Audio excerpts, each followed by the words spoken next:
We should talk about Leo Messi because last week Owen was saying he's no good anymore. And I didn't say that. I didn't say that. He said La Liga is a crappy league. And talk about like lack of attention span. The Premier League is finished, or the Premier League has finished off La Liga as a force. And lo and behold, last night it was even on the crappy pitch that is Wembley. Watched the game last night. I did. He was unbelievable. But Messi and the Barcelona performance as well really surprised me. It's a funny thing to say, really. I mean, it's Barcelona, still some top qualities, still probably the best player in the world, but They played with an intensity, yes, and a quality to their football, which I haven't seen for a while, just in terms of how crispy they passed the ball, how quickly, some of the combination play, even kind of in terms of their winning the ball back, kind of really aggressive in terms of winning the ball back high up the pitch from very early on in the game. And Messi, he had an eye the tiger stuff. He was on it early on in the game. He hit the post twice as well. The graphic in the post-match on BT was hit the post, and it was like, hang on a second, that's not a replay. He did it twice. He did it twice. Yeah, he should have had 4 goals last night. It was. They were exactly the same. It was like here's the like star square star circle. It's exactly the same. It's in a weird way. I completely understand what you're saying when like you kind of say that. So what did he say? Was it kind of an unexpected performance, or that you were kind of surprised by them last night? Like they took me by surprise how well they played, just in terms of the intensity of play and the quality of how quickly they moved the ball over this season. Not they started the league slowly this year, but I'd say over the last maybe 12 months, I've been used to Barcelona, watching Barcelona too often, been a little bit too lethargic, a little bit too slow with the passing, which has been unlike them when they're at their very height. But what was their identity? I didn't know what their identity was over the last while. Since Guardiola has gone, basically, like there was a period where they were combative and a bit quicker to move the ball forward, and you weren't really sure if that was who they were under the last manager, and now it looks like they're getting back to some kind of, well, I don't know, maybe that one performance is too much to read into, and Spurs are Spurs, but I think the way like so much stuff has happened in the world since Messi's brilliant goal in the group stages to keep them alive in the World Cup. I think that was the last time on a world level that we've kind of been wide-eyed at Lionel Messi, and that's a long old time to go without it. And this sounds so weird to say, but we kind of almost pushed Lionel Messi to the side a little bit. Subconsciously, I know what you're saying. People who want to like talk about awards and stuff, like he wasn't even featured on the best shortlist. I personally thought that was justified. I thought that was the correct decision. I like if he was there, I wouldn't have complained, but I could see why they did that. There has been a slight drop off, even with somebody his quality. It has been a slight drop off in terms of performances. And then last night it was just a reminder that this guy is the best player to ever lace a pair of boots. Well, that's taken to a different. That's a different conversation. But I take your point. His performances was mesmeric last night. His decision making, and Tottenham put the squeeze on. They tried to press him, Wanyama, physically get around and make tackles. Just saw him coming, kept popping around the corner, playing 1-2 touch, finding those little pockets of space, picking the right pass, accurate with his passing. Yeah. Oh my God! We'll get into that other conversation about the greatest ever to lace the boots in a couple of minutes' time. But I want to tell you what's coming up. Chris Fields is going to join us a little bit later on because we're 2.5 days away from the middle of the night fight between McGregor and Khabib. That's going to happen, and we're going to talk about it today and tomorrow. We'll be previewing it in great detail and bringing you some analysis of what might actually happen and how it is that McGregor tries to trap people, particularly like he has done in recent fights.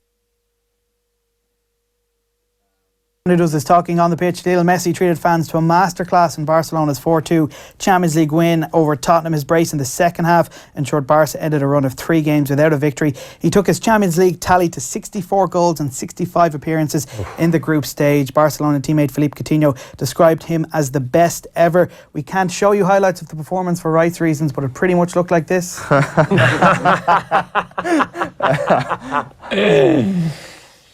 Oh, damn. That pretty much sums it up.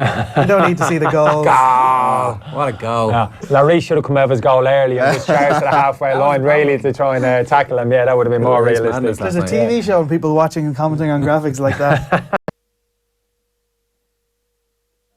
Examiner Sport, breathtaking. Messi puts on another masterclass as Spurs outclassed.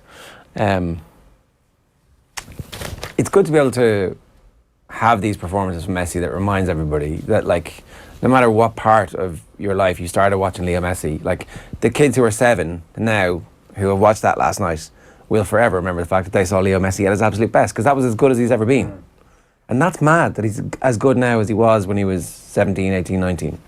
That's a bit mad.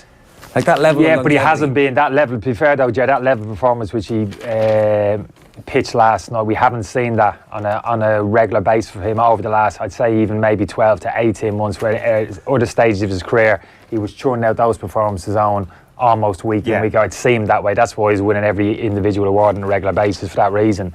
It's not pitching up with a top class performance once every 6 weeks, every week in, week out. So that's where I think the drop-off has been. Injury-wise, a factor in his age, a lot of different things. A little bit of evolution at the football club in terms of key players going out, change of style, different manager, all that. Even personal issues you wouldn't even be aware. You never know what's going on in the background in terms of that little kind of drop-off. The threat of going to prison for non-payment of taxes would be something that you might kind of associate now in the background with. Never gonna. No. Could you ever see Lionel Messi being led to the jail? I don't know. I mean, he plays for Barcelona. Does everybody suspect? Anybody ever suspect, even for a moment, when you hear the likes of Messi, Ronaldo's been the same, Marino, when they're brought up in charges, potential jail sentences, and they be really even suspect for an instant that they're going to spend some time in jail? For tax reasons, I guess there's always... Al Capone, is it? It's not Al Capone, is it? It's not Al Capone, but, you know, if you're Messi from Barcelona and the court is in Madrid, you might be, I'm telling you, Spanish football is dodgy. How do you think they got Alfredo Di Stefano all those years ago? Sort of like a red wedding field to walk into the courtroom and everyone's wearing Real Madrid jerseys and you're Lionel Messi. Well, white handkerchiefs. England pursuit of Rice says a lot about Southgate's lack of options, is Emma Malone's piece. Ireland International yet to decide future, but Southgate has been frank about England's dwindling options. So, look, he's officially yet to decide his future, right? But, like, off the record, everybody's already briefing about the fact that he's gone. We're hearing those rumours. Everybody's hearing those rumours that he's already gone. I must admit, I haven't heard that. Are you going to reveal a source here, are you? Or? No, I'm definitely not going to reveal a source, Kenny. No. Well, that's obviously a natural consequence of the position that he's in. I can't say I've heard any confirmation of that, but clearly he's given it some serious thought. That's obvious. I'd just like to see it resolved one way or the other. This is a bit of a complex issue for me. I wouldn't just throw a couple of sentences at it. Because my opinion is this changes. I've got a more rounded opinion on this than I would have had some time ago. It's difficult for me to kind of take the emotion of it. But I do understand the situation Declan's in. It's entirely different to the one I found myself in. A lot of players like myself, brought up in an Irish background, brought up in this island. You had no choice. Yeah, absolutely. It wasn't a choice. It's as simple as that. Where Declan clearly has a choice. I think he's very proud of his Irish roots. I've seen it because I've worked him in under 19 level. He loved the environment he was in. He loved the players. And those pictures which we see of him participating with the squad, whether it be the underage groups or the senior international team, I take that as genuine. That's not a front. That's not a put on. I think those emotions which he was feeling at the time are absolutely genuine. I think he loved to be a part of it, but something's changed in a very short period of time. It's changed a little bit. Clearly there's been interest from Gareth Southgate, and I can understand that if he's having, there's a little bit of indecision there and he feels a certain pull towards the English team. I can understand that, and that's not an easy thing for me to say because for the reasons that I've said, but a player brought up in England, English friends, obviously a big section of his family are English as well. You're brought up in that environment. It's understandable. And you do have to try and take the emotion. And that's what I try and do. That's not easy for me, especially when it comes to the international team because of my association with it. But when I do take the emotion out and look at it from a practical point of view, I can understand it. I can understand maybe that little bit of indecision, but I can't go on. It can't go on indefinitely, and it does irk a little bit that this thing continues. There's 3 or 4 other stories in the papers today about other players from the underage ranks who have the option to play for other countries and who look like they're being scouted / seduced by other countries. There's a young guy who's been approached by Luxembourg. There's Ryan Johansson has been approached by Luxembourg. He's the Bayern Munich rising star who we've spoken about. His mother's from Ireland. His father's from Sweden, I think, but Luxembourg. I've read a little bit about it. You're right, yeah. It's just the nature of the word. It's just something we've got to get our heads around.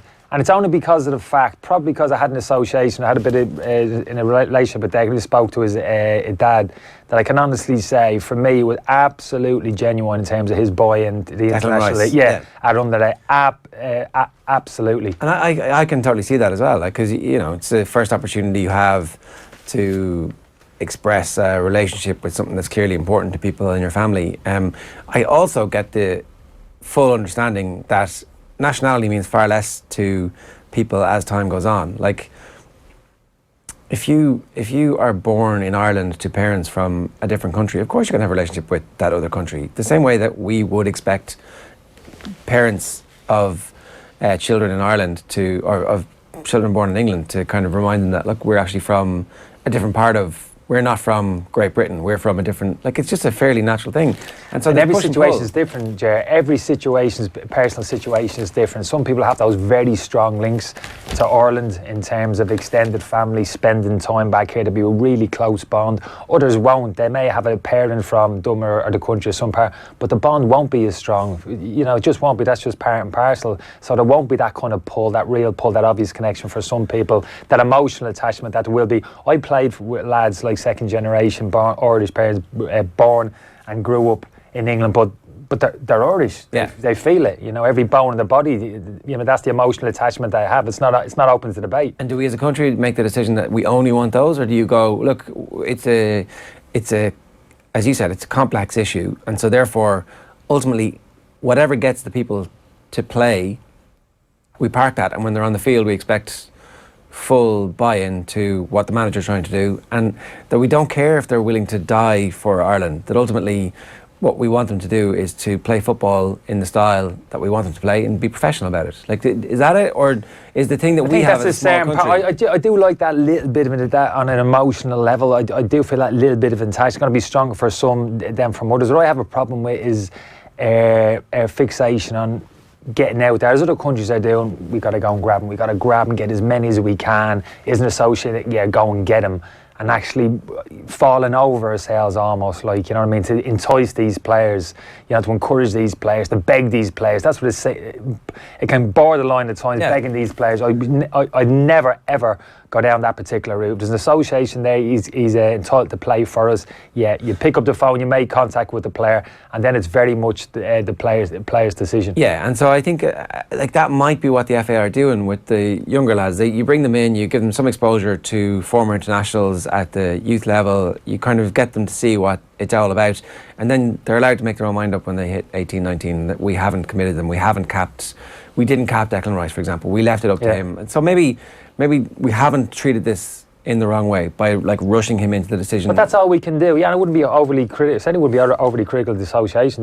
We bring them in. We bring them in for the right reasons, because there's an association there. We think potentially that they're good enough. We can develop them. Don't bring them in because potentially he's going to be capped by England in a year's time. Let's get him and get him capped. He can't play for anybody else. That type of thing. That's absolutely out. We're better than that. Grand. Okay, that's because there is definitely out there since the Grealish incident. There has been why don't we just cap him? Yeah, I mean I find that embarrassing. I mean, is that how desperate we are? And why are we that desperate? Is that just the game? We shouldn't be that desperate. No.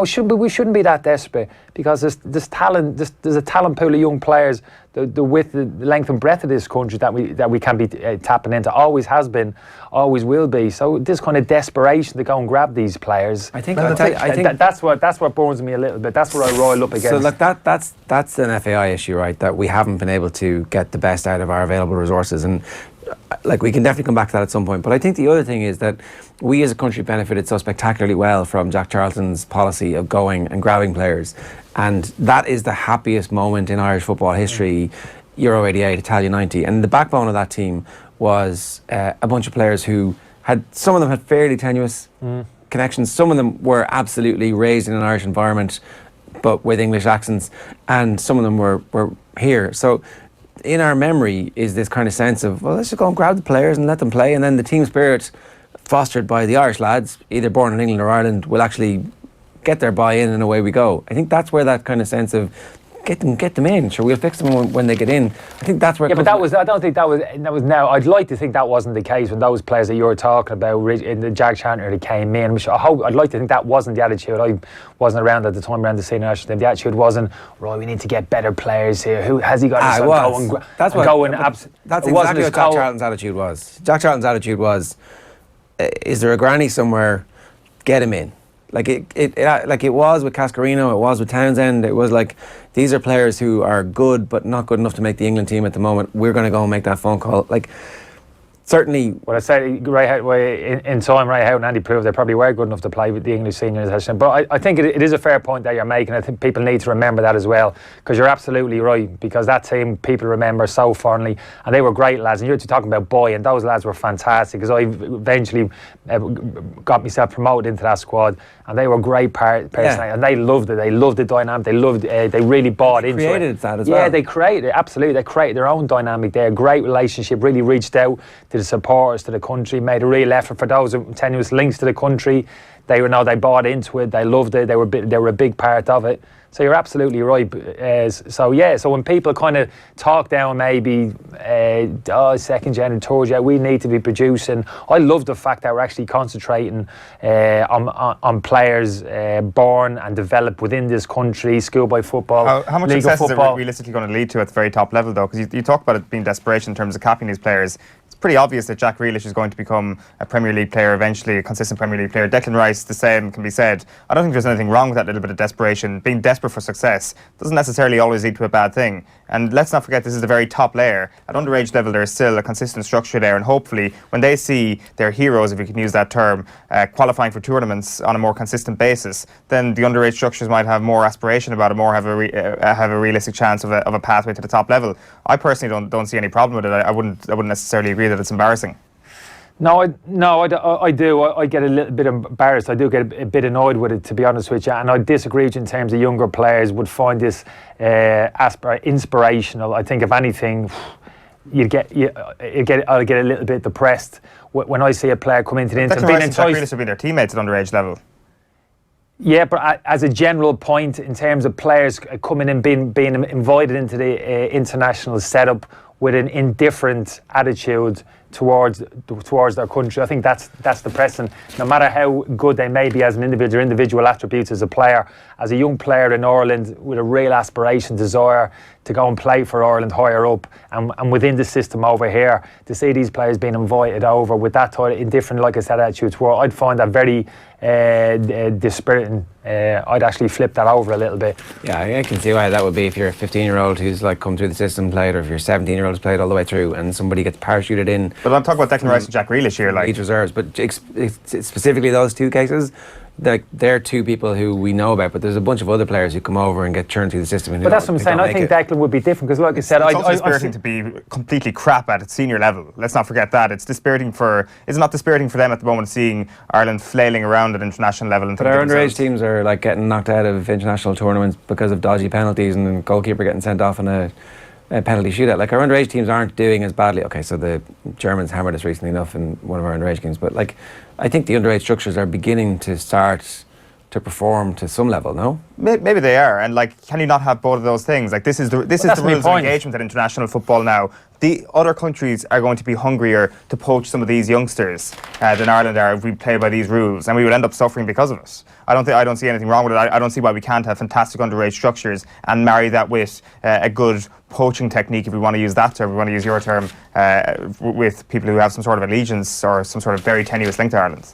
Mourinho feels let down at the headline on the Irish Times. Manager believes the club should have backed him over the Pogba situation. This is Jamie Jackson, who obviously is very well sourced. He's saying that Mourinho feels let down by Manchester United and feels that it may be too late to quiet the noise around Pogba. But he's created all that noise. I'm not actually sure what he's talking about, that they should have backed him over Pogba. What's he talking about in terms of they should have shown him the door? Pogba, maybe. Sold him. I don't know. I'm not sure. After their breakfast date this morning, the Keith Andrews Show will be live from 12:30 today. And boy, have we got a show for you. Alan Judge and John Walters are both going to join the show. Here's a snippet from last week's episode. Keith talking about how football's booze culture nearly derailed his career in the early days. I need to hear this. I've been quite honest about it in the past. I got sucked into the lifestyle of the drinking culture, which was just part and parcel of football back in the 90s, late 90s when I went off in 96. And I was a bit like you, actually. I was always a bit old before my time. You're 24 going on 44. And I was a little bit the same. It's not insulting, it's a compliment in there somewhere. So I was a little bit like that. I wanted to bounce off the older players. I liked the lifestyle. And not so much club, but just the team spirit, crack that you used to have together, going to pubs, playing pool. Like Hunty's right, there was a big betting kind of angle in sport in those days. I wasn't particularly into that.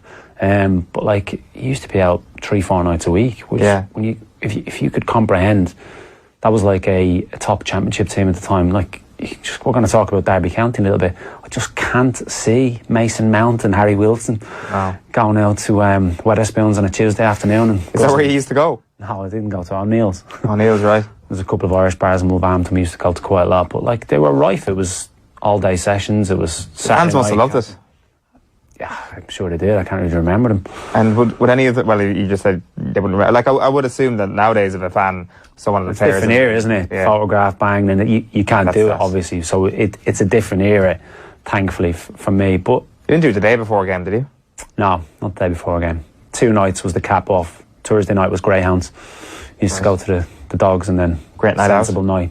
Yeah, it was low key on the alcohol front. So it wasn't as good as the Tuesday night with a Wednesday off. Wow, I hadn't heard Keith talk about that stuff before. I can't picture Keith in the boozer on a Tuesday afternoon, as the lads used to do, drive into a boozer reasonably close to the training ground. But it had to be, the car park was key in terms of the choice of venue. I used to notice with the older lads, you needed a car park that was shielded from the road. So any member of staff leaving the training ground maybe an hour or two after, you immediately couldn't spot your cars. So you needed the choice of venue in terms of the car park location was absolutely key, being able to spin it around the back so nobody could see your car. But in terms of Keith, Keith doesn't strike me, as we know him now, doesn't strike me as a man, point a bitter, whoosh, 8 points a bitter. I mean, he's more of a Bailey's. He's got more of a Bailey's. Or requesting the wine list, going to the Wetherspoons and requesting the wine list. You know what I mean? I find that. No, I'm on my own here. Like he's you know what I mean? A la carte menu, exactly. Yeah. He's the healthiest looking man I know. Like, he definitely has a reborn. Are you saying reborn? But it's interesting. They're the worst coin. They're the worst coin, Jay. You know that. Mick McCarthy has potentially been linked with the vacant Aston Villa manager after Steve Bruce was sacked. Here he is speaking about this on Virgin Media Sport last night. Have a look. News coming through this evening that Steve Bruce has left his job as Aston Villa manager. I don't know how you feel about cabbage, or certainly do you mind them being thrown at you? Anyway, Mick, is it a job you'd be interested in if it came along? Absolutely, I would, yes. You'd have to be mad not to on that one. It's a fabulous club, of course I would, but it's only just gone today, so I've been sat doing this, so I haven't had my CV put in anyway. But I would do. It's a great club, yeah. I think Thierry Henry is the favourite at the moment. You're right in the running. He shouldn't be a favourite in front of me, let me tell you Absolutely that. right. No way. And cabbage is a superfood. I'm sorry, but I'm blowing my own trumpet there. He wasn't joking. Not joking. No, but there's a certain amount of logic to what Mick's saying. I don't mind that. Yeah, fair. Yeah, because there's a logic there in terms of his managerial experience. Now, I'm not one necessarily who buys the fact. It's not a simple formula for me. The more experience you have as a manager, the more you improve, the better you become. I think there's a natural. Some people that is the case, and generally that should be the case. But for that to happen, for me, you need a certain level of intelligence to allow that process to happen. I've seen people manage for a long period of time, and I've spoken to people who work underneath them, and they're managing the same 20 years into the game as they were when they first came. So is there a potential that, so the other names being linked with this are Thierry Henry and John Terry, is there a potential that either of them are actually better managerial material than Mick McCarthy now? Yeah, I don't think you can say because, and I'm a big advocate of Mick, and I think he is a strong candidate, and I think Mick is a better manager now than when he first came in as a manager. I worked on his first managerial job at Millwall when he first got his first club job, and also in the international scene. Now, I haven't worked under Mick in the last 15 years since he left the Ireland setup. From the outside looking in and speaking to people who worked underneath him, I think Mick's a better manager now, coach now, than he was 15, 20 years ago. But what was your original question, Jeff? Is there a possibility that Henry or John Terry go on to become better managers? But in terms of some players, very bright, have got a good eye for the game, personality-wise, mix well with the players, can strike up good relationship with the players, and good coaches. Some managers don't coach, some managers do. Some managers are very good coaches, and players respond to that. I think modern players as well really respond to that. Somebody who comes in, understands the game, organises a training session, individual training with players, it'll actually make you a better player. You know, stick with me, I'll make you a better player. I know the game, I understand what's required, I've played in your position, I'll make you better. You know, that type of, a bit of energy, vibrancy, that personality, that type, that can work even with somebody with very little managerial experience. That can really energise a football club. And everybody has to start somewhere, and Villa isn't the top tier of football anymore. So just a reminder, of course, Virgin Media Sport is the new home of European football in Ireland, with more than 400 UEFA Champions League, Europa League and Nations League games live this season. Virgin Media Sport is exclusive to all Virgin Media TV customers. You can also download the TV Anywhere app and stream all the action whenever and wherever they like. Roy Keane? Yes. Yes, he's hit out of what he's labelled crybaby players. The Republic of Ireland assistant manager was on Notts TV, where he addressed the issues Jose Mourinho is facing at Manchester United. But speaking generally, he says modern football is full of moan-back players unable to take criticism. Keane's comments particularly interesting amid reports Harry Arthur will not be included in the upcoming Republic of Ireland squad for games with Denmark and Northern Ireland. The Irish Indo today say Keane failed to make any attempts to bring the Cardiff midfielder back into the setup. Here's what he had to say. Things will get exaggerated. But if you're a footballer from Manchester United and you put that jersey on and you walk out and you don't give 100% because you might be upset with somebody, then good luck to Mourinho on this stuff. So you think that Pogba, despite I'm not talking about Pogba. Okay. I'm talking about players in general. Players who get upset with a manager or a coaching staff and think I'm not going to train properly because somebody upset me. There's a lot of crybabies out there. Lots of when you walk out on that pitch, you're playing for your pride, you're playing for your family, you're playing for your city, you're playing whatever it might be. Don't get that worried about what the manager said about you or the coaching staff. You get out there and play. And you can follow it after the match. But when the game's going on, liven up. Play with pride, play with energy, play with spirit. Hopefully play with a bit of skill. But you can always play with skill. You can have a bad day. But on your bad days, you roll your sleeves up and you fight for that jersey and don't get distracted by the balloons out there. I'm sorry. Don't get distracted by what the manager says about you. Even if he accuses you of faking an injury, you get out there and you play for your city, your team, your country. Come on, Roy. Roy's tapping himself on the shoulder going, ignore Mick, get out there and play. It's the World Cup. So I think there's the element of truth to what Roy's saying generally about players and modern players, but once you accept that reality, that is the case within the dressing room, you have those personalities in the dressing room, you have to modify your approach as a manager, as a coach. You have to do it. You can't just come out and say, well, this is the attitude of players isn't good enough. If there's a negative consequence to that, you have to say as a coach, well, how am I going to resolve this?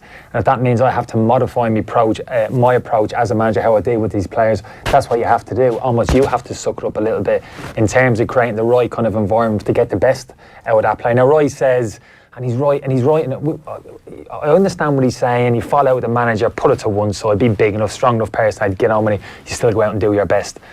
But some players don't find that easy, and they don't find it easy, particularly when that person or that criticism is coming from a man of the stature of Roy Keane. That's not easy. With Roy's presence around the training pitch, in the dressing room, with him more than anybody else, it's not so easy, I don't think, to push those things to the side and to concentrate and focus and to find the kind of performance levels he's talking about when you got that type of presence in the dressing room, and you haven't got that ideal relationship with someone in the stature of Roy and his personality. I think he underestimates Roy in terms of his influence, that kind of presence that he has around the training ground and around the team.